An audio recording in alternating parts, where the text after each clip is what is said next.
Welcome to Vietnam Football Channel. According to Asian football expert Gabe Tan, it is not advisable to just look at the score to evaluate the Vietnamese team in the 2022 World Cup qualifiers. After Thailand, Vietnam is the rare remaining team of Southeast Asia in the final World Cup qualifier. But the end did not seem to be better. When coach Park Hang-seo's army lost the first 4 matches. The number of points is not important, but it is the only measure to judge success or failure.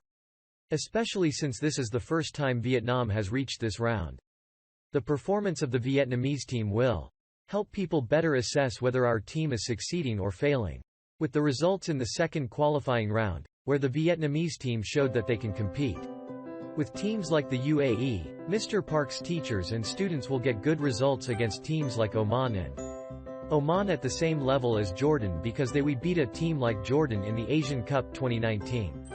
In the third qualifying round of the World Cup, hopefully our team can avoid the same pitfalls as Thailand. There is a positive point with the Vietnamese team, which is that many players have continued to impress in the past 3 years. Before Quang Hai, Kong Phuong and Xuan Trong were once considered the future of the Vietnamese team. Although they are now mostly substitutes, other players have emerged to take their place. Like Tien Linh, played very well in the role of a leading striker with a total of 7 goals through 2 qualifying rounds. There comes a time when performance is not as important as results. At that time, Vietnamese fans have the right to question whether Mr. Park is still suitable for the team. But in fact, Mr. Park has done great things.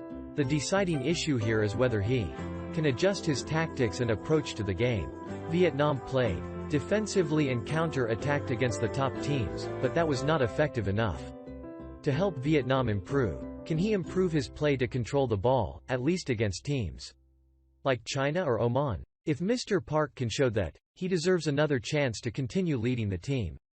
But still need to take into account the possibility of where he can take Vietnam. It's still too early to tell. But if the team loses all 10 games, we'll have to reassess. If Mr. Park has to leave, who will replace him? There are other famous coaches in Asia, but they have also experienced setbacks. The special thing about Mr. Park is, he did not receive much expectation when he came to Vietnam. But he really built the development of the team. He deserves respect for that. In recent matches, the Vietnamese team has played too much defensively in the defense. 5 defenders are completely aligned to defend. When changing status, it is rare to see full backs rising too high level with the midfield. At that time, the midfielders can push up to play as wingers. Nguyen Phuong Hong Duy is the exception, as he shows high fighting spirit, but has to do too much defensive work. On the opposite wing, Ho Tan Thai also showed his ability. In fact, the Vietnamese team has many options in this position. Before Van Hao and Van Ton got injured, they were the number 1 choice in Vietnam for the next 10 years. But their absence opens up opportunities for other players. Therefore, Vietnam has a good depth for the position of fullback. Fans have the right to hope for good results of the Vietnamese team at My Dinh Stadium.